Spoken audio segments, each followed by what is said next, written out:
ప్రియమైన వారలారా, యేసుక్రీస్తు నామమున మీకు నా ప్రేమపూర్వక శుభాకాంక్షలు. ఇది విశేషమైన ఒక రోజు. ఏ దినమని యోచించుచున్నారా? అక్టోబర్ 2వ తారీఖు ఇండియా దేశంలో గాంధీ పుట్టిన రోజు, నా జాతిపిత గాంధీ గారు పుట్టిన దినము అని భారతదేశమంతటా ఒక సెలవు దినము. యేసు విడిపించిన పరిచర్యకు ఇది ముఖ్యమైన రోజు. ఎలా తెలుసా? 1978వ సంవత్సరము ఇదే అక్టోబర్ 2వ తారీఖున యేసు విడిపించుచున్నారు అన్న సేవ పరిచర్య ఒక చిన్న ప్రార్థనా గుంపుగా ప్రారంభించబడింది. ఇది ఎలా జరిగింది అని అంటే, నేను 78వ సంవత్సరంలో దేవుడు నన్ను చెన్నై పట్టణంలో ఆ సిటీలో 12 సంవత్సరాలు ఉన్నాను. నీ సొంత గ్రామమునకు వెళ్ళు, అక్కడ నీవు సేవ చెయ్యాలి అని చెప్పినందున దేవుని మాటకు లోబడి గ్రామమునకు వచ్చాను. అయితే ఏమి చెయ్యాలా, ఎలా చెయ్యాలా తెలియదు. ఆ దినాల్లో మా గ్రామంలో ఒకే ఒక బస్సు మాత్రమే వెళుతుంది. బస్సు వసతి కూడా లేదు.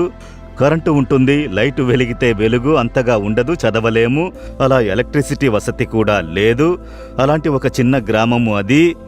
ఇక్కడి నుండి నేను సేవ చెయ్యాలని ప్రభువు చెప్పారు. అప్పుడు నేను అరణ్యమునకు వెళ్లి ప్రార్థన చేసేదను, గంటల కొలది, ఉదయము సాయంత్రము.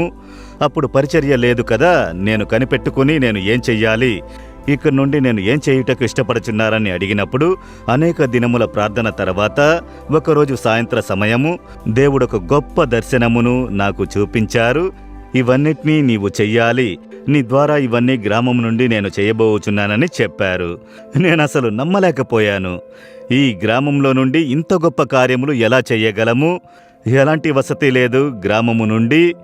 అది ఇంత గొప్ప కార్యములు చేయుటకు నాకు జ్ఞానము కూడా లేదు, అనుభవము లేదు, అర్హత లేదు. ఎలా చెయ్యగలను అని నాలో ఒక కలత కలిగినది. అయితే చెప్పిన వారు దేవుడు. ఇది జరగని కార్యముగా తెలిసినది. అయితే ఆయన వాగ్దానముగా చెప్పినందున నేనప్పుడు వాటన్నిటినీ వ్రాసి ఉంచుకుని, ఇవన్నీ ఎలా చేయగలను దేవా అని అడిగినప్పుడు చెప్పారు, నీవు ఒక ప్రార్థన గుంపును ఏర్పరచు, నీతో కూడా ఏకీభవించి ప్రార్థించు ప్రజలను ఇచ్చేదను. మీరు ప్రార్థించగా అవన్నీ నెరవేరునని చెప్పారు. దేవుని మాటకు లోబడి ఇదే విధమైన ఒక రోజు యేసు విడిపించుచున్నారు ప్రార్థనా గుంపు ప్రారంభించబడ్డది. ఒక 30 మందిమి చేరి పురుషులు, స్త్రీలు ప్రార్థించుటకు ప్రారంభించాము. ప్రతిదినము ప్రార్థించుటకు సమర్పించుకొని ఆ రోజు మొదలుకొని ఇప్పటి వరకు ప్రతి దినము భారతదేశ ఉద్యమము కొరకు దైవ దర్శనము నెరవేరుటకు ప్రార్థించుచున్నాము. మేము ప్రభు చూపించిన దర్శనము, వాగ్దానమును చెప్పి ప్రార్థించగా ఒక్కొక్కటిగా నెరవేరినది. ఇప్పుడు చూడండి, ప్రభు చెప్పిన అన్ని వాగ్దానములు నెరవేరుచుండుట చూచి నాకే అది ఆశ్చర్యంగా ఉన్నది. ఈ గ్రామం నుండి ఇంత గొప్ప కార్యమా? ఎందుకంటే వాక్కునిచ్చిన దేవుడు వాక్కు మారని వారు. ఎలా నెరవేర్చబడుచున్నది? దేవుడొక వాక్కును చెబుతున్నారు చూడండి.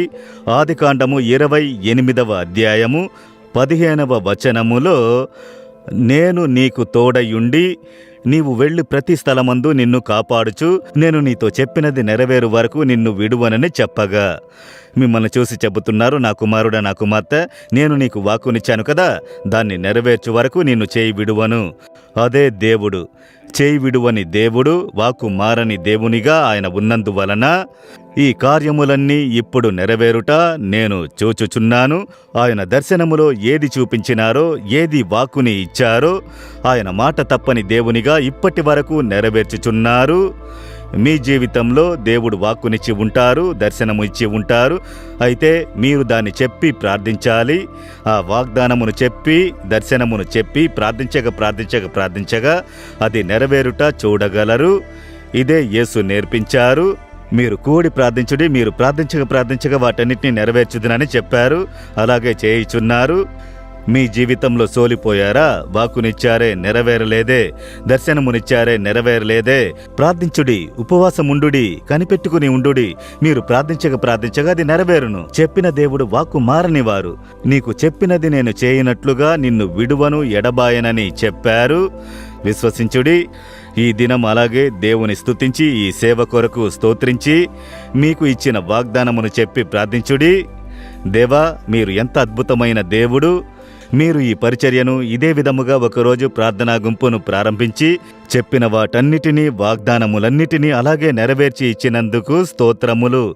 ఈ కుమారుని జీవితంలో, ఈ కుమార్తె జీవితములో మీరిచ్చిన వాగ్దానము, ఇచ్చిన దర్శనము యేసు నామములో నెరవేరునుగాక. దానిని పొందుకుని వరకు ఈ కుమారునికి, ఈ కుమార్తెకు కృపను అనుగ్రహించుము. యేసుక్రీస్తు నామములో మీరు చెప్పినది నెరవేరు వరకు విడువరు, ఎడబాయరు. దాన్ని విశ్వసించి మిమ్మును స్తుతిస్తున్నాము. యేసు నామములో ఆమెన్, ఆమెన్.